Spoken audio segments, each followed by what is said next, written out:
Hi dear student, myself R K. Thakur from ECC Delhi institute. बच्चों, आज की वीडियो में हम क्लास 12 मैथ्स का एक क्वेश्चन करेंगे जो कि वेक्टर बेसिकली सेक्शन से ये क्वेश्चन है और ये क्वेश्चन CBSE 2025 एग्जाम में आ भी चुका है। ये क्वेश्चन क्या कह रहा है? ये कह रहा है let P and Q be the two unit vectors and alpha be the angle between them, then P plus Q will be a unit vector for what value of alpha? और option दिया हुआ है pi by 4, B pi by 3, C pi by 2 and D 2 pi by 3। सो देखते हैं इस question को हम कैसे सॉल्व कर सकते हैं। सबसे पहले ये दिया हुआ है कि वेक्टर P है, ये वेक्टर P है, ये यूनिट वेक्टर है। यूनिट वेक्टर का मतलब है इसका मैग्नीट्यूड क्या होगा? 1। तो मैंने मॉड ऑफ P 1 लिख दिया, राइट। Q को भी क्या बोल रहा है? Q भी क्या है? यूनिट वेक्टर है। तो मॉड ऑफ Q भी हम क्या लिख सकते हैं? That will B mod of Q क्या हो जाएगा हमारा?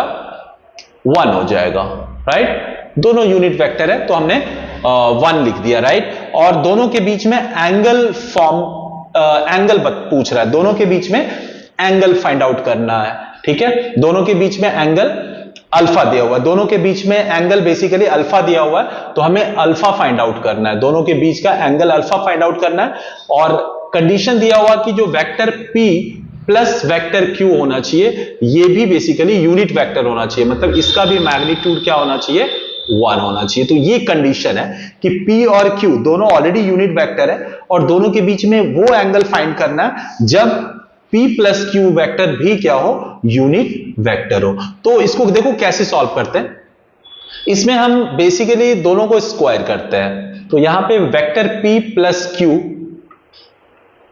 का स्क्वायर करते हैं। सो ये बेसिकली 1 का स्क्वायर ऑब्वियसली क्या हो जाएगा? 1 हो जाएगा, राइट।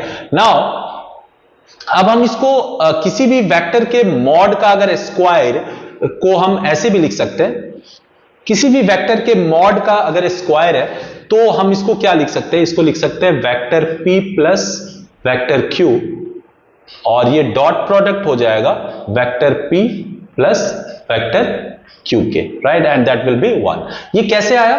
तो इसको हम ऐसे समझ सकते हैं कि एक फॉर्मूला है कि अगर आपको वेक्टर P के मॉड का बेसिकली अगर हम स्क्वायर करते हैं तो हम इसको लिख सकते हैं vector P into vector P, right.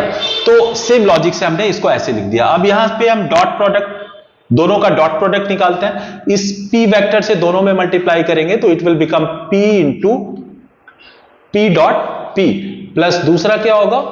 P dot Q। Then ये क्या होगा? Q से P में मल्टीप्लाई होगा, so it will become Q into P and last क्या होगा? Q dot Q। तो हमने इसको क्या किया? कन्वेंशनली मल्टीप्लाई किया and it will be 1। Okay, fine. Now चूंकि P और P क्या है?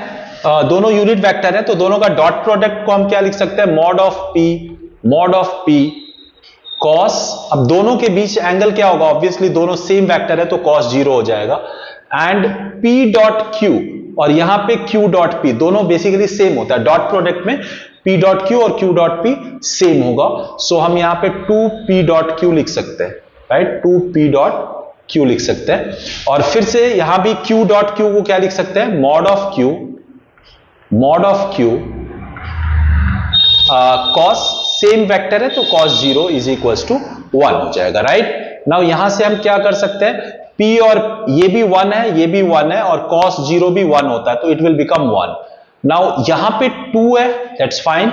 P डॉट Q ये डॉट प्रोडक्ट है तो क्या हो जाएगा? मॉड ऑफ Q, राइट, और cos थीटा, क्योंकि यहां पे थीटा अल्फा दिया हुआ है। किसी भी दो वेक्टर का जो डॉट प्रोडक्ट होता है वो होता है first vector into second vector का मॉड इंटू cos थीटा। यहां पे थीटा अल्फा है जो मेरे को फाइंड आउट करना है, राइट।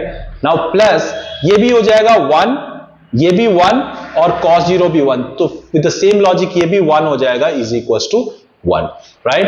अब हम यहां पे करते हैं, यहां पे 1 प्लस 1 क्या हो जाएगा? 2 प्लस अगेन P और Q हमारा यूनिट वेक्टर है तो ये भी 1 हो जाएगा, तो 2 into 1 into 1 it will become 2 cos alpha, right, 2 cos alpha is equal to, ये क्या हो जाएगा, 1 हो जाएगा। यहां से if we can find 2 cos alpha is equal to 1 minus 2 which will be -1, and यहां से बेसिकली हम cos अल्फा फाइंड कर सकते हैं, जो कि क्या हो जाएगा 1/-1/2। नाउ -1/2 को बच्चों हम क्या कह सकते हैं कि -1/2 को क्या लिख सकते हैं, cos pi minus pi by 3, because cos pi minus theta minus cos theta होता है, means cos minus pi by 3 and that will be -1/2। Now from here we can write it alpha is equal to pi minus pi by 3, और ये हो जाएगा 3 pi minus pi 2 pi by 3। So now with this we have got the angle between P and Q will be 2 pi by 3, right? So हमारा ये जो answer हो जाएगा 2 pi by 3, D will be the answer.